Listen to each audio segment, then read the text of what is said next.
ये कहानी है माइकल की, जिसकी उम्र है 15 साल, लेकिन उसे 36 साल की एक औरत से प्यार हो जाता है, जिसके बाद उसकी पूरी ज़िंदगी ही बदल जाती है और वो पूरी ज़िंदगी भर उसी की ही याद में खोया रहता है। तो कहानी शुरू होती है और हम माइकल को देखते हैं। माइकल अपने सामने एक ट्रेन को जाते हुए देखता है और इसी के साथ ये कहानी फ्लैशबैक में चली जाती है। हम 15 साल के माइकल को देखते हैं, जो कि अपने स्कूल से घर जा रहा था, पर तभी उसकी तबीयत ख़राब होने लगती है। वो जैसे ही आगे जाता है उसकी तबीयत और भी ज़्यादा ख़राब होने लगती है और उसे उल्टियाँ भी आ जाती है। और फिर तभी उसके पास हैना नाम की औरत आती है और उसकी मदद करती है। तभी माइकल रोने लगता है तो हैना उसे गले लगाकर कहती है कि चिंता मत करो, तुम्हारी जो भी समस्या है वो जल्द से जल्द ठीक हो जाएगी। जिसके बाद हैना उसे उसके घर पर भी छोड़ देती है और वहाँ से चली जाती है।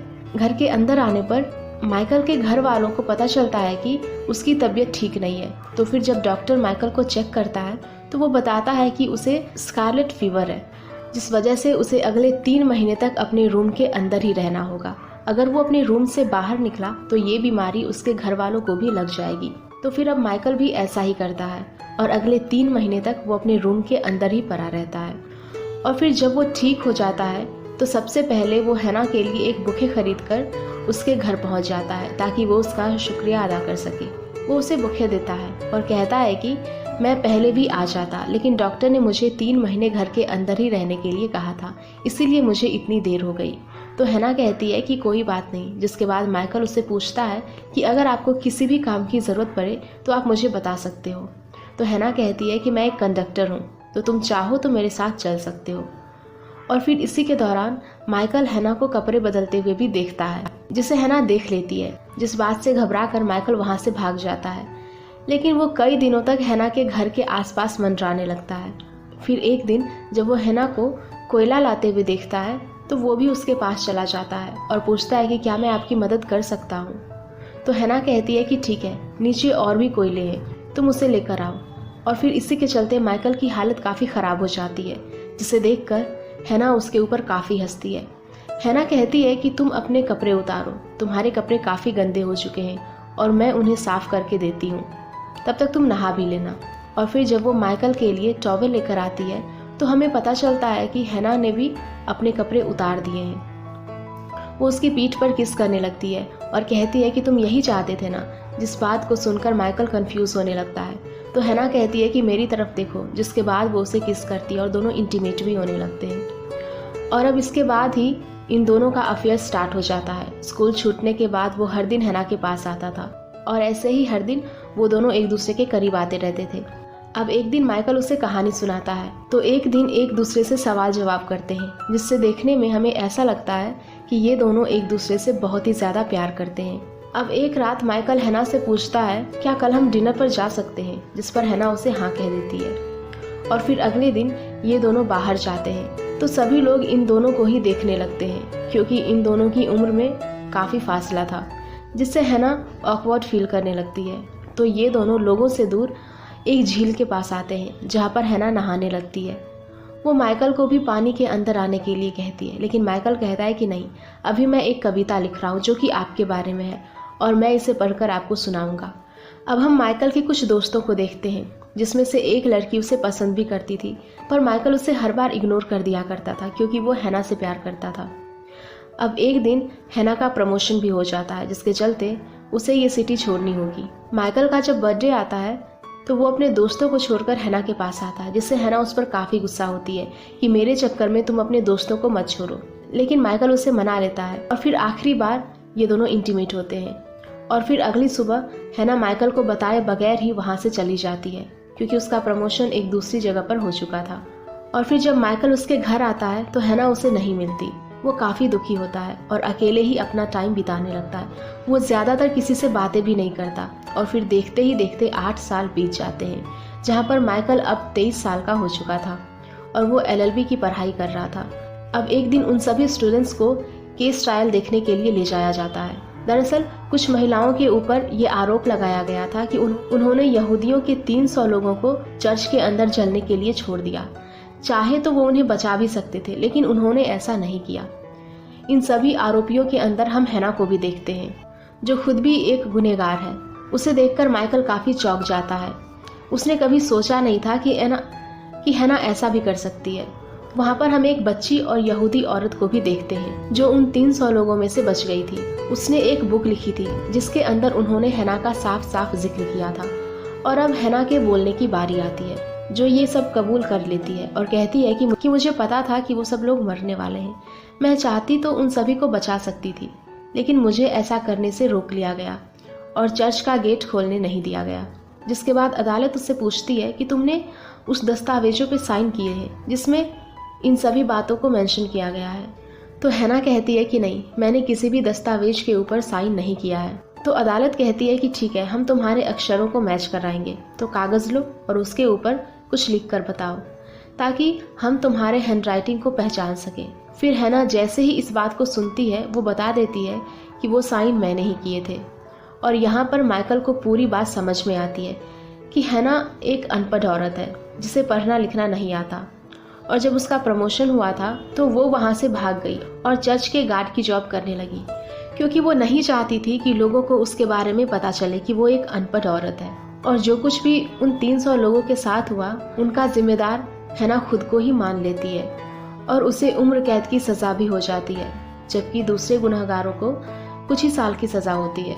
और ये सब देखकर माइकल काफ़ी टूट जाता है और अब वो डिसाइड करता है कि वो हैना से मिलने के लिए जाएगा। वो जेल तो जाता है पर हैना से मिलने के लिए उसके अंदर हिम्मत नहीं होती, तो वो फिर से लौट जाता है और समय ऐसे ही बीतते जाता है। और अब माइकल काफ़ी बड़ा हो चुका था, उसकी शादी भी हो जाती है और उसकी एक बच्ची भी है। लेकिन वो अभी भी हैना को भूल नहीं पाया था। वो हमेशा उसके बारे में सोचता रहता है, जिसके चलते उसकी वाइफ के साथ डिवोर्स भी हो जाता है। तो वो अपनी बेटी को लेकर अपनी माँ के पास चला जाता है। उसकी माँ कहती है कि मुझे इस बात का दुख नहीं है कि तुम्हारा तलाक हो गया, लेकिन मैं ये जानना चाहती हूँ कि तुम काफ़ी बदल से गए हो। तुम हमेशा काफ़ी सोच में रहते हो, दुखी रहते हो, आखिर वजह क्या है? यहाँ तक कि तुम अपने फादर के फ्यूनरल में भी नहीं आए थे। तो माइकल बताता है कि ये जगह मुझे काफ़ी सारी यादों को याद दिलाती है, जिस यादों से मैं हमेशा भागता रहा हूँ। मैं एक औरत से प्यार करता था जिसकी उम्र मेरे से 2 गुना ज़्यादा थी और अब वो जेल में है। जिस बात को सुनकर उसकी माँ एकदम से चौंक जाती है। जिसके बाद माइकल अपने कमरे में आता है जहाँ पर वो उन किताबों को देखता है जो वो हैना के लिए पढ़ा करता था। उसने एक किताब को हैना के लिए आधा ही पढ़ा था, तो वो उसकी रिकॉर्डिंग करता है और उन रिकॉर्डिंग्स को जेल के अंदर हैना के पास भेज देता है, जिसे सुनकर हैना काफ़ी खुश होती है और रोने लगती है। और फिर वो भी धीरे धीरे पढ़ना लिखना शुरू कर देती है। जिसके बाद वो माइकल के लिए एक खत लिखती है और उसका जवाब आने का इंतज़ार करती है। लेकिन देखते ही देखते 20 साल बीत जाते हैं, पर माइकल ने उसके खत का रिप्लाई कभी नहीं किया। और अब हैना काफ़ी बुरी भी हो चुकी थी। जेल के अंदर हैना का बिहेवियर काफ़ी अच्छा था, तो उसके ऊपर दया करके उसे जेल से रिहा कर दिया जाता है। हैना की कोई भी फैमिली नहीं थी और माइकल खत के ज़रिए हैना से बातें किया करता था। तो जेल की वार्डन माइकल को कॉल करती है और कहती है कि हम हैना को छोड़ रहे हैं। उसका इस दुनिया में कोई भी नहीं है और ना ही उससे कोई मिलने के लिए आता है। पोस्ट के ज़रिए आप एक दूसरे से बात किया करते थे, तो हम चाहते हैं कि आप उसका रहने का बंदोबस्त कर दें। और फिर ये सुनकर माइकल काफ़ी परेशानी में आ जाता है और थैंक्स कहकर फ़ोन कट कर देता है। उसे समझ में नहीं आ रहा होता कि वो क्या करे। काफ़ी दिनों तक सोचने समझने के बाद वो तय करता है कि वो हैना को जेल से लेकर आएगा। फिर वो जेल जाता है और काफ़ी सालों के बाद वो एक दूसरे से मिलते हैं, जहाँ हैना माइकल को देखकर काफ़ी खुश होती है। माइकल कहता है कि मैंने तुम्हारे रहने का बंदोबस्त कर दिया है, पास में ही एक लाइब्रेरी भी है, क्योंकि तुम्हें पढ़ना काफ़ी पसंद है तो तुम वहाँ हर दिन जा सकोगी। और फिर ये सब सुनने के बाद हैना काफ़ी भावुक होने लगती है और वो माइकल से पूछती है कि क्या तुम्हारी शादी हो गई? जिस पर माइकल कहता है कि हाँ, मेरा तलाक भी हो चुका है और मेरी एक छोटी सी बच्ची है। जिसके बाद माइकल उससे पूछता है कि क्या तुम्हें उस हादसे के लिए पछतावा है? जिस पर हैना कहती है कि हाँ, लेकिन मरे हुए वापस नहीं आ सकते हैं। माइकल जब उसे कहानी सुनाया करता था तो वो हैना से पूछता था कि तुमने इस कहानी से क्या सीखा। तो इस बार वो हैना से पूछता है कि तुमने अपनी ज़िंदगी से क्या सीखा। जिस पर वो कहती है कि मैंने पढ़ना लिखना सीखा, क्योंकि अंत में मैं जेल में आई और यहाँ पर मैंने वो सब सीखा जो मुझे सीखना चाहिए था। जिसके बाद माइकल उससे कहता है कि अब मैं अगले हफ्ते आऊँगा और तुम्हें यहाँ से लेकर चलूँगा। फिर हम हैना को उसके कमरे में देखते हैं और वो अपनी किताबों को बाहर निकालती है और उनके ऊपर चढ़कर खुद को फांसी लगा लेती है। फिर तभी माइकल उसे लेने आता है, लेकिन उसे बताया जाता है कि उसने खुद को फांसी लगा ली और अब वो जिंदा नहीं है। जिस बात को जानकर माइकल काफ़ी दुखी होता है। फिर तभी वार्डन उसे हैना के कमरे में लेकर जाती है और उसे बताती है कि हैना ने आपके लिए एक लेटर छोड़ा है। लेटर के अंदर हैना ने लिखा था कि मैंने अपनी ज़िंदगी में जितने भी पैसे कमाए, मैंने उस पैसे को एक डब्बे के अंदर रखा है। मैं चाहती हूँ कि माइकल उन पैसों को उस बच्ची को ले जाकर दे दे जो उस हादसे से बच गई थी। साथ ही वो माइकल को हेलो भी कहती है। और फिर ये सब सुनने के बाद माइकल काफ़ी रोने लगता है और हैना का आखिरी काम करने के लिए निकल पड़ता है। और एक लंबा सफ़र तय करने के बाद वो उस बच्ची से मिलता है जो कि अब काफ़ी बड़ी हो चुकी थी। वो माइकल से पूछती है कि तुम दोनों का क्या रिश्ता था, जिस पर माइकल उसे सब सच बता देता है कि जब मैं 15 साल का था तो मेरा उसके साथ रिश्ता था जो कुछ समय तक चला। और फिर इन सभी बातों को बताते हुए माइकल रोने लगता है, जिसके बाद वो उसे पूछती है कि तुम यहाँ पर किस काम से आए हो। तो माइकल कहता है कि हैना ने अपनी ज़िंदगी की पूरी कमाई आपके लिए छोड़ी है। जिसके बाद वो उसे वो डब्बा दिखाता है, जिस डब्बे को देखकर उसे अपना कैंप याद आ जाता है जिसमें उसका ये डब्बा चोरी हो गया था। वो कहती है कि इस डब्बे को तो मैं रख लूँगी लेकिन इन पैसों को नहीं ले सकती। तो फिर माइकल उससे पूछता है कि मैं इस पैसों का क्या करूँ, जिस पर वो कहती है कि तुम इसे किसी यहूदी NGO को दान कर दो। तो माइकल कहता है कि ठीक है, लेकिन जाते समय वो उससे पूछता है कि क्या मैं इस पैसों को हैना के नाम से दान कर सकता हूँ, जिस पर वो हाँ कहती है।